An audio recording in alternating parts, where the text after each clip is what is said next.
தாம்பரம் அருகே லிப்ட் கேட்ட பெண்ணை இருசக்கர வாகனத்தில் கூட்டிச் சென்று பாலியல் அத்துமீறலில் ஈடுபட முயன்ற நபரை போலீசார் கைது செய்துள்ளனர். நடந்தது என்ன? திருநெல்வேலி மாவட்டத்தைச் சேர்ந்தவர் பூவரசன். ராணுவத்தில் பணிபுரிந்து வரும் இவருடைய மனைவி காயத்ரி. இந்த தம்பதிக்கு 2 வயதில் ஒரு பெண் குழந்தை உள்ளார். காயத்ரி தாம்பரத்தை அடுத்த நாவலூர் குடியிருப்பு பகுதியில் தனது தோழிகளுடன் தங்கி உரகடம் பகுதியில் உள்ள தனியார் தொழிற்சாலையில் வேலை பார்த்து வருகிறார். சம்பவத்தன்று இரவு பணி முடித்துவிட்டு நாவலூர் வரும்போது பேருந்து வசதி இல்லாததால் அவ்வழியே வந்த இளைஞர் ஒருவரிடம் லிப்ட் கேட்டுள்ளார்.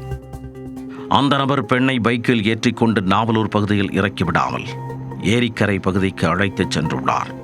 இதனால் பயந்து போன பெண்ணிடம் அந்த நபர் பாலியல் அத்துமீறலில் ஈடுபட முயன்றுள்ளார்.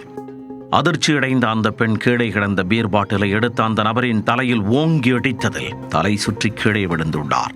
இதையடுத்து தப்பி வந்த பெண் தன்னுடைய கணவரை செல்போனில் தொடர்பு கொண்டு நடந்தவற்றை கூறியுள்ளார். உடனே பெண்ணின் கணவர் காவல்துறை கட்டுப்பாட்டு அறைக்கு போன் செய்து விவரத்தை கூறியிருக்கிறார். காவல் கட்டுப்பாட்டு அறையில் இருந்து மணிமங்கலம் காவல் நிலையத்திற்கு தகவல் கொடுக்க அவர்கள் அந்த பெண்ணை தொடர்பு கொண்டு நடந்த விவரங்களை கேட்டறிந்தனர்.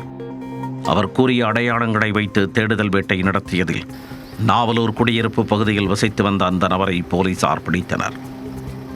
பிடிபட்ட நபர் காந்தியப்பன் என்பதும் நாவலூரில் வாடகைக்கு வீடு எடுத்து வசித்து வருவதும் தெரிய வந்தது. பன்ருட்டி அருகே ஏலக்காமங்கலம் கிராமத்தைச் சேர்ந்தவர். அவருக்கு ஏற்கனவே திருமணமாகி 2 பெண் குழந்தைகள் உள்ளனர்.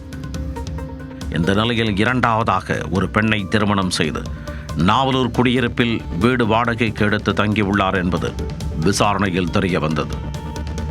பெண்ணுக்கு பாலியல் தொல்லை கொடுத்ததை ஒப்புக்கொண்டதால் அவரை கைது செய்து தொடர்ந்து விசாரித்து வருகின்றனர். லிப்ட் கேட்ட பெண்ணிடம் இளைஞர் அத்துமீறிய சம்பவம் அப்பகுதியில் அதிர்வலைகளை ஏற்படுத்தியுள்ளது.